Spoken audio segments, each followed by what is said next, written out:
Hello दोस्तों, कैसे हैं आप सब लोग। स्वागत है आपका मेरे यूट्यूब चैनल पे। आज के लेक्चर वीडियो में हम लोग क्लच के थोड़े फॉर्मूलाज के बारे में जानने वाले हैं। देखते हैं कौन कौन से हैं। सबसे पहले calculation of friction surface area of the clutch. जो हमारा फ्रिक्शन एरिया होता है, फ्रिक्शन सरफेस, उसका एरिया कितना है वो हम देखेंगे। Torque transmission capacity of the clutch, हमारी क्लच की मदद से कितना टॉर्क हम ट्रांसमिट कर सकते हैं। उसके बाद आता है uniform pressure theory, uniform wear theory, number of friction surface for multiplate clutch, power transmitted by clutch. ये सब टॉपिक हम लोग आज की वीडियो के अंदर कवर करने वाले हैं। सबसे पहले दोस्तों, ये जो डायग्राम दिखाया गया है वो अपने सिंगल प्लेट क्लच का है। इसके अंदर आप देख सकते हो कि ये जो है, जो एक्सियल डायरेक्शन में फोर्स लग रहा है वो है W, एक्सियल फोर्स। जो फ्रिक्शन सरफेस के ऊपर लगता है वो प्रेशर होता है। ये चारों की चारों हमारी फ्रिक्शन सरफेस है। और ये जो फ्रिक्शन सरफेस है उसके सेंटर से, जहाँ पर फ्रिक्शन सरफेस स्टार्ट होती है वहाँ तक की रेडियस हमारी है R2, और जहाँ फ्रिक्शन सरफेस ख़त्म होती है वहाँ से लेकर सेंटर पॉइंट तक का जो डिस्टेंस है वो हमारा है R1। अब ये सब कैलकुलेशन करने के लिए दोस्तों हम लोग एक छोटा सा एलिमेंट्री स्ट्रिप एरिया कंसिडर करेंगे, रिंग, जिसकी थिकनेस है dr और जो सेंटर से r डिस्टेंस पर है। तो इसके ऊपर हम सब फॉर्मूला डिराइव करने वाले हैं इस रिंग के लिए। बाद में हम लोग इंटीग्रेशन करके पूरी फ्रिक्शन सरफेस के लिए हम लोग इक्वेशन ढूंढेंगे।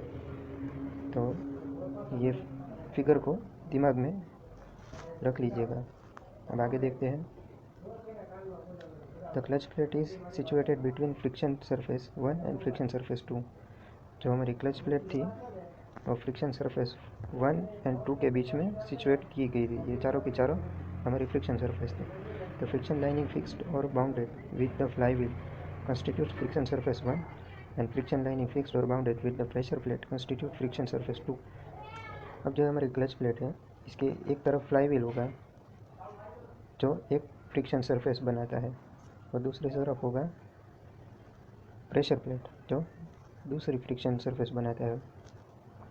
तो अगर हमारे पास सिंगल प्लेट क्लच है तो हमारे पास दो फ्रिक्शन सरफेसेस हैं, दो फ्रिक्शन सरफेस हमको मिलेंगी एक प्लेट के लिए। आइए देखते हैं एनालिसिस ऑफ टर्निंग टॉर्क। सबसे पहले we consider one pair of friction surface. One pair of friction surface means ये वाली साइड हम लेते हैं। तो इसके लिए क्या होगा, W, total axial load exerted by spring, जो है हमारा axial load. Pressure intensity between the friction surface वो होता है P। R1 है हमारी outer radius of the friction surface जो है यहाँ तक। R2 है वो हमारी इनर रेडियस है जो अंदर तक दी गई है। अब mu, coefficient of friction for friction surface, friction coefficient है हमारा म्यू। तो डेरिवेशन स्टार्ट करते हैं। सबसे पहले हम लोग ये फिगर के ऊपर से जो हमारी रिंग है उसका एरिया डिराइव करेंगे for thickness dr and at a distance of r। तो एरिया क्या होगा दोस्तों, area for the ring is 2πr dr। Now अब हमें पता है कि ये जो रिंग है इसका एरिया इतना है, तो ये रिंग के ऊपर जो हमारा एक्सियल फोर्स लग रहा है वो कितना होगा, वो भी थोड़ा सा ही होगा, पार्शियल जो है। अब जो फोर्स है हमारा एक्सियल फोर्स का इक्वेशन क्या है दोस्तों, force is equal to pressure into area होता है। तो प्रेशर हमें पता है, प्रेशर हमारा है P और एरिया हमारा कितना है 2πr dr। तो ये हो गया हमारा एक्सियल फोर्स, एक्सियल लोड। अब जो एक्सियल लोड है वो टेंजेंशियल फोर्स यानी कि फ्रिक्शन फोर्स जो हमारा लगता है उसके अंदर कन्वर्ट होता है। तो एक्सियल फोर्स फ्रिक्शन फोर्स के अंदर किस तरह कन्वर्ट होता है, क्योंकि हम जो फ्रिक्शन कोफिशिएंट है म्यू उसका मल्टीप्लिकेशन हमारे एक्सियल फोर्स के साथ करेंगे डेल्टा ओमेगा डेल्टा W के साथ, तो हमको मिलेगा हमारा फ्रिक्शनल फोर्स Fr जो होता है म्यू P 2πr dr। अब जो टॉर्क है हमारा, टॉर्क रिंग के लिए वो कितना होगा, टॉर्क का इक्वेशन है दोस्तों, टॉर्क का इक्वेशन क्या है, force into perpendicular distance. Torque T is equal to force into perpendicular distance R, ये हमारा टॉर्क का इक्वेशन है। तो उसके अंदर हम एफ की वैल्यू क्या रखेंगे, ये वाली म्यू पी 2πr dr। तो हमको मिलता है हमारा torque for the ring thickness dr। अब क्या होगा, रिंग के लिए हमने ढूंढ लिया हमारा टॉर्क, तो हमें पूरी क्लच फ्रिक्शन सरफेस के लिए चाहिए। तो उसके लिए हमें क्या करना होगा दोस्तों, जो हमारी अपर एंड लोअर लिमिट है उसके अकॉर्डिंग हमें इसका इंटीग्रेशन करना होगा। तो इंटीग्रेशन कैसे करेंगे, torque is equal to integral outer surface radius to inner surface radius r1 to r2 mu P 2πr² dr। इसका इंटीग्रेशन करेंगे तो हमें फाइनली टोटल टॉर्क मिलेगा, एक फ्रिक्शन सरफेस की वजह से जो टॉर्क मिलता है वो इतना होगा। अब आगे देखते हैं दोस्तों, uniform pressure and uniform wear theory. The analysis of the turning torque is done in the following to conditions. जो हमारा टॉर्क ट्रांसमिट करते हैं उसका एनालिसिस दो कंडीशंस में होता है। पहला होता है यूनिफॉर्म प्रेशर एंड दूसरा होता है uniform wear. The condition of the uniform pressure is used only for the new clutch. जो हमारी क्लच नई होती है तभी हम यूनिफॉर्म प्रेशर थियरी कंसिडर कर सकते हैं, as there will be no wear out in case of new clutches. So pressure intensity will be uniform for entire friction surface. जैसा कि इसका नाम है दोस्तों यूनिफॉर्म प्रेशर, मतलब जो प्रेशर होता है वो यूनिफॉर्म सब जगह पे एक जैसा होता है। तो अगर हमारी क्लच नहीं है तो वहाँ पे वियर जो हमारा प्रेशर है, प्रेशर इंटेंसिटी, वो हर पॉइंट के ऊपर एक जैसी होगी। तो नई क्लच प्लेट के लिए हम लोग यूनिफॉर्म प्रेशर कंसिडर कर सकते हैं। लेकिन after using the clutch for some times there will be some wear out which will not be uniform on the entire friction surface. अब थोड़ा उपयोग करने के बाद क्लच के अंदर वियर होता है। वियर मीन्स जो हमारा फ्रिक्शन सरफेस है वो थोड़ा घिस जाता है, तब हमारी प्रेशर इंटेंसिटी है वो हर पॉइंट के ऊपर एक जैसी नहीं रहेगी। तब हमें क्या कंसिडर करना होगा, तब हमें यूनिफॉर्म वियर कंसिडर करना होगा।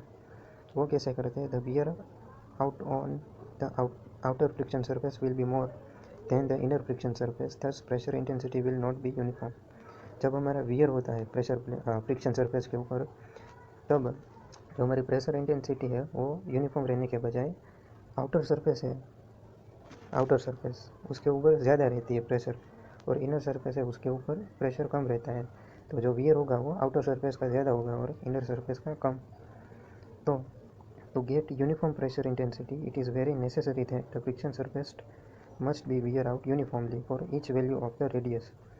तो अगर हमें प्रेशर इंटेंसिटी एक जैसी चाहिए हर पॉइंट पे, तो उसके लिए हमें यूनिफॉर्म वियर कंसिडर करना होगा, ताकि अगर वियर यूनिफॉर्म होगा तो प्रेशर भी यूनिफॉर्म लगेगा। तो इस तरह से हम uniform pressure and uniform wear theory consider करते हैं।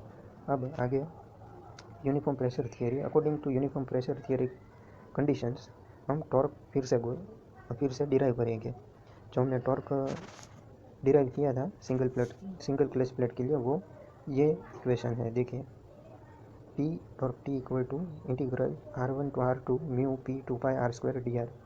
अब यूनिफॉर्म प्रेशर थियरी के अकॉर्डिंग जो प्रेशर इंटेंसिटी है वो हमारी क्लच प्लेट के ऊपर एक जैसी है, मतलब जो हमारा इक्वेशन था axial force W is equal to P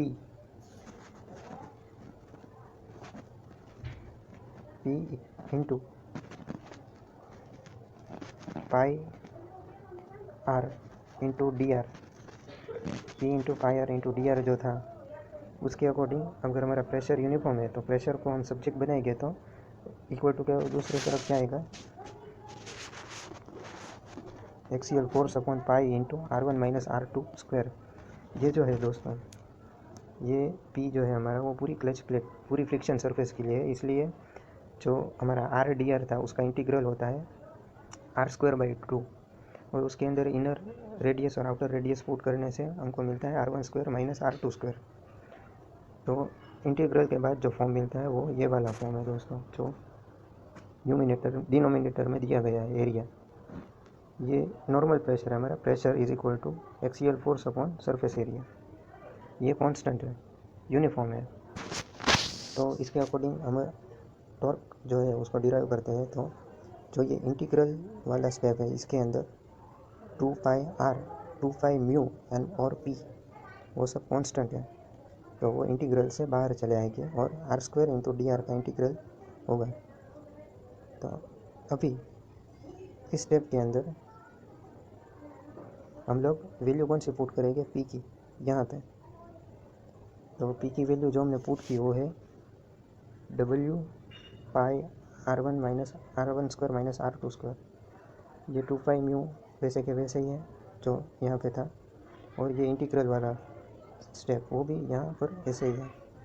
सिर्फ हमने क्या किया, पी की जो वैल्यू थी यहाँ पर ये वाली, वो हमने यहाँ पर पुटअप किया। अभी जो हमारा इंटीग्रल हम करेंगे आर स्क्वायर का, वो क्या होगा, r³/3, और उसकी upper limit and lower limit रखने के बाद हमको मिलेगा r1³ माइनस r2³/3। तो फाइनल हमको जो इक्वेशन मिलता है टॉर्क का यूनिफॉर्म प्रेशर थियरी के लिए, वो है ये वाला, T = 2/3 mu axial force into r1³ minus r2³ upon r1 square minus r2 square. ये टॉर्क है। यूनिफॉर्म प्रेशर जब हमारे प्लेट के ऊपर होगा तब इतना टॉर्क ट्रांसमिट होगा एक सरफेस की मदद से। इसी तरह दोस्तों यूनिफॉर्म वियर थियरी भी हम लोग देखते हैं। In condition of uniform wear theory, uniform wear जो है वो किसके प्रोपोर्शन में है, जितना हम लोग प्रेशर फोर्स जो होगा हमारा ज़्यादा लगाएंगे प्लेट के ऊपर, जितना फोर्स हमारी प्लेट के ऊपर ज़्यादा लगेगा उतना ही उसका फ्रिक्शन सरफेस का वियर होगा वो ज़्यादा होगा। तो फोर्स के प्रोपोर्शनल में वियर होता है। तो फोर्स जो है हमारा वो है म्यू पी 2πr/dr। तो इसमें से जो चेंज होता है वो क्या होता है, P pressure and R radius. तो वियर वो जो होता है वो हमारा प्रोपोर्शनल में है प्रेशर इंटू रेडियस के अंदर। So we can say that PR = C, where C is the constant. और अगर हम P को सब्जेक्ट बनाते हैं तो P = C/R। अभी दोस्तों जैसा हमने प्रेशर थियरी के अंदर किया था, यहाँ भी हम लोगों को टॉर्क का डेरिवेशन करना है। लेकिन यहाँ पर जो है C कांस्टेंट, वो कांस्टेंट हम लोग टॉर्क के इक्वेशन में नहीं रख सकते। पहले हमें कांस्टेंट C की वैल्यू हमें ढूंढनी पड़ेगी। वो कैसे ढूंढेंगे, the axial load on the ring as shown in figure is, the axial load जो है हमारा वो कितना है, W = P 2πr/dr का। अभी जो P की वैल्यू है वो हम ये वाली इक्वेशन 4 वाली वैल्यू यहाँ पे पुटअप करेंगे। तो क्या मिलेगा हमको, W = C/R 2πr/dr। यहाँ पर R कट हो गया, और लास्ट में क्या बचता है दोस्तों, 2πc इंटू dr। अभी ये जो है वो छोटी सी रिंग के लिए जो हमारा डेल्टा दिख रहा है वो मीन उसका मतलब है छोटे से पोर्शन के लिए, dr थिकनेस वाली। अब हम पूरे सरफेस के लिए ढूंढेंगे तो हमें क्या करना होगा, उसका इंटीग्रल आउटर रेडियस से इनर रेडियस तक वो हम करेंगे। तो क्या मिलेगा हमको, 2πc R1 minus R2, dr का हो जाएगा r, लिमिट रखने से R1 माइनस R2। अभी जो यहाँ पर जो C है उसको हम सब्जेक्ट बनाते हैं तो क्या मिलेगा, axial force upon 2π R1 minus R2। ये हमारी कांस्टेंट की वैल्यू मिली हमें इक्वेशन 5 के अंदर। अब हम लोग जो टॉर्क ट्रांसमिट हुआ है वो ढूंढेंगे। ये वैल्यू हम लोग टॉर्क की इक्वेशन में हमको पुटअप करनी होगी। तो देखिए जो हमने पहले टॉर्क ढूंढा था सिंगल फ्लैट क्लच के लिए, वो इक्वेशन यहाँ पर दिखाया गया है, T = integral R2 to R1 mu P 2πr²dr। इसके अंदर क्या किया दोस्तों, सबसे पहले यहाँ पर जो वैल्यू है वो P की पुटअप की, P = C/R 2πr²dr वैसे के वैसे। अब क्या होगा दोस्तों, जो न्यूमिनेटर और डिनोमिनेटर में से एक आर कट हो जाएगा, तो क्या बचेगा, integral R2 to R1 mu C 2πr/dr। अब क्या करेंगे, C की वैल्यू है वो इक्वेशन 5 की, वो हम इसमें पुटअप करेंगे। तो क्या है C की वैल्यू, W/R1 माइनस R2। ये हमने पुटअप की, और बाकी का जो है वो यहाँ पे इंटीग्रल करेंगे। तो R/dr का इंटीग्रेशन होगा R²/2, और R1 R2 लिमिट रखने से हमको मिलेगा R1 स्क्वायर माइनस R2 स्क्वायर/2। तो हमको ये फॉर्म मिलेगा। अब इसके अंदर जो R1 square minus R2 square है उसको हम लोग R1 + R2 into R1 minus R2 लिख सकते हैं। और यहाँ पर पहले से ही डिनोमिनेटर में R1 माइनस R2 है, तो डिनोमिनेटर एंड न्यूमिनेटर दोनों में से एक कट होगा। तो लास्ट में क्या बचेगा, म्यू W/2 R1 + R2। ये जो है हमारा फाइनल टॉर्क है यूनिफॉर्म वियर थियरी के लिए। अभी यहाँ पर जो है हमने कैपिटल R लिया है, जो है मीन, जो है एवरेज रेडियस, मीन रेडियस भी कह सकते हैं। देखिए कैपिटल R = R1 + R2/2। तो दोस्तों ये यहाँ तक जो हमने सब टॉर्क हमने डिराइव किए वो किसके वजह से थे। जो मान लीजिए कि ये हमारी प्लेट है, सिंगल प्लेट, उसके ऊपर यहाँ भी फ्रिक्शन लाइनिंग होगा और यहाँ भी होगा। इस तरफ फ्लाई व्हील है और इस तरफ प्रेशर प्लेट है। तो फ्लाई व्हील वाला जो हिस्सा है वो एक फ्रिक्शन सरफेस बनाता है और प्रेशर प्लेट वाला हिस्सा है वो दूसरी फ्रिक्शन सरफेस बनाता है। तो जो टॉर्क हमको मिला है अभी तक सारा का सारा, वो सब एक फ्रिक्शन सरफेस की वजह से मिला। तो हम पूरी सिंगल प्लेट क्लच के लिए बात करेंगे तो हमें 2 फ्रिक्शन सरफेस है, इसका मतलब हमें इसे 2 से मल्टीप्लाई करना पड़ेगा।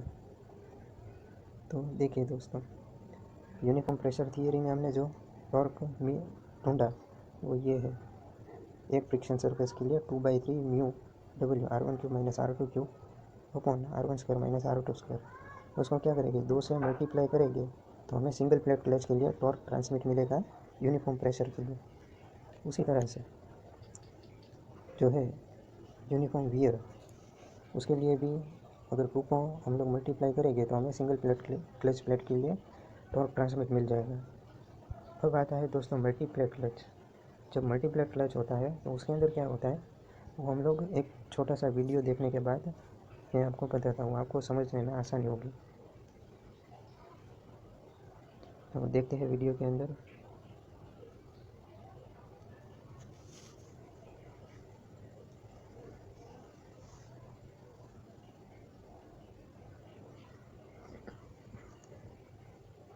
देखिए दोस्तों, ये क्लच की पूरी असेंबली है, मल्टीप्लेट क्लच।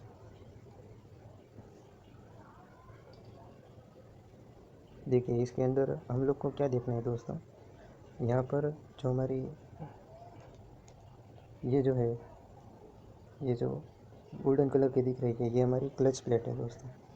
कौन सी है, क्लच प्लेट। और जो ये निकाली ये वाली वो हमारी प्रेशर प्लेट है, प्रेशर प्लेट कह सकते हैं उसे।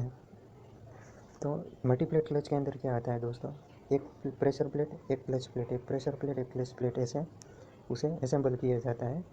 ये जो ग्रूव्स है दोस्तों, ये पूरा का पूरा क्या है, फ्लाई व्हील है हमारा, उसके ऊपर ये ग्रूव्स बनाए गए हैं जिसके ऊपर हमारी प्रेशर प्लेट लगी होती है। मतलब कि जो फ्लाई व्हील अगर हमारा रोटेट करता होगा तो प्रेशर प्लेट भी उसके साथ रोटेट करती होगी, लेकिन जो हमारी क्लच प्लेट है वो फ्लाई व्हील के ऊपर नहीं है, वो ड्रिवन शाफ्ट के ऊपर माउंट की जाती है, जो स्प्लाइन शाफ्ट आता है हमारा उसके ऊपर। तो हमें समझना ये है कि जब क्लच डिसएंगेज होगी ना तब फ्लाई व्हील घूमेगा और ये प्रेशर प्लेट घूमेगी, हमारी क्लच प्लेट नहीं घूमेगी। तो यहाँ पर जो वीडियो देखने का हमारा मकसद ये है कि हम लोग कितनी ड्रिवन प्लेट है और कितनी ड्राइविंग प्लेट है वो समझना है। जो ड्राइविंग शाफ्ट के ऊपर लगी है, मतलब कि जो हमारी प्रेशर प्लेट है ये वाली, वो हमारी ड्राइविंग प्लेट है, और जो क्लच प्लेट है वो ड्रिवन शाफ्ट के ऊपर है, वो हमारी ड्रिवन प्लेट है। देखिए ये क्लच प्लेट निकाली और ये अभी प्रेशर प्लेट, इस तरह से असेंबल की जाती है।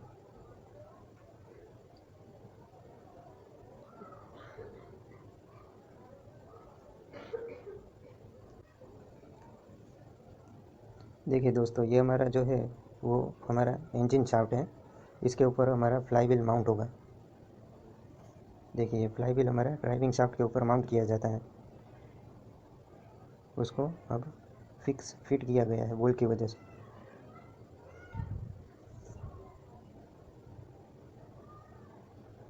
अभी तो पहला जो हमारा फ्रिक्शन डिस हुआ, अभी प्रेशर प्लेट लगाई, फिर से फ्रिक्शन डिस और फिर से प्रेशर प्लेट। प्रेशर प्लेट है वो फ्लाई व्हील से जुड़ी हुई है। तो इस तरह से मल्टीप्लेट क्लच के अंदर आता है। तो अगर हमारी सिंगल प्लेट क्लच है दोस्तों, वो एक क्लच प्लेट के लिए 2 फ्रिक्शन सरफेस होती है। तो अगर हमारे पास 2 क्लच प्लेट है तो उसके लिए 1, 2, 3 और 4 फ्रिक्शन सरफेस होगी। अभी दोस्तों कितनी फ्रिक्शन सरफेस है वो वो भी कैलकुलेट करने के लिए इक्वेशन है हमारे पास, ये है n is equal to n1 plus n2 minus 1, जहाँ पर n है वो हमारी फ्रिक्शन सरफेस की नंबर है और n1 है वो number of plates mounted on the driven shaft, मतलब ड्राइविंग शाफ्ट जो हमारा होता है, जहाँ पर फ्लाईव्हील माउंट हुआ था उसके ऊपर जो प्लेट के नंबर, और n2 है वो ड्रीवन शाफ्ट के लिए, यहाँ पर होगा ड्राइविंग शाफ्ट, ये गलती है, ड्राइविंग शाफ्ट है ड्रीवन शाफ्ट। तो इस इक्वेशन के अकॉर्डिंग हम लोग number of friction surface calculate कर सकते हैं, और जो n हमको मिलेगा उसको हम लोग uniform pressure and uniform wear equation के अंदर मल्टीप्लिकेशन में लगा के मल्टीप्लेट क्लच के लिए torque transmission easily find out कर सकते हैं। तो दोस्तों इस तरह से single plate clutch and multiplate clutch के लिए टॉर्क ट्रांसमिशन मिलता है। अभी दोस्तों आखिरी वाला जो बचा है वो पावर ट्रांसमिटेड बाय क्लच। अगर हम लोग कोई न्यूमेरिकल गिन रहे हैं, वहाँ पर कुछ क्लियरिटी नहीं दी गई है, तो हमें ये कंसिडर करना है, if it is not given in the equation that the clutch is new we consider condition of uniform wear. अगर हमें इक्वेशन में किया गया है कि क्लच न्यू है तभी हमको यूनिफॉर्म प्रेशर कंसिडर करना है। अगर कुछ क्लियरिटी नहीं की गई है तो हमें हमेशा यूनिफॉर्म वियर कंसिडर करके ही सम गिनना है। If it is not asked in the question to calculate the turning torque taking uniform pressure condition into consideration, we consider the condition of uniform wear। अब जो है वो power transmitted by the clutch, वो normally जो हमारा equation है हम जानते हैं P इक्वल टू 2π/N/T/60, जहाँ पर N है वो हमारा RPM है, इंजन शाफ्ट का जो RPM आता है वो, और ये जो टॉर्क T है वो टॉर्क है सिंगल प्लेट क्लच के लिए और मल्टी प्लेट क्लच के लिए। इक्वेशन की मदद से हम लोग जो उसकी वैल्यू है वो फाइंड आउट करके यहाँ पर पावर ढूंढ सकते हैं। Thank you very much friends, I hope you will learn something new from this video. Please like and subscribe my channel for upcoming new videos. Keep sharing with your friends and classmates. Thank you.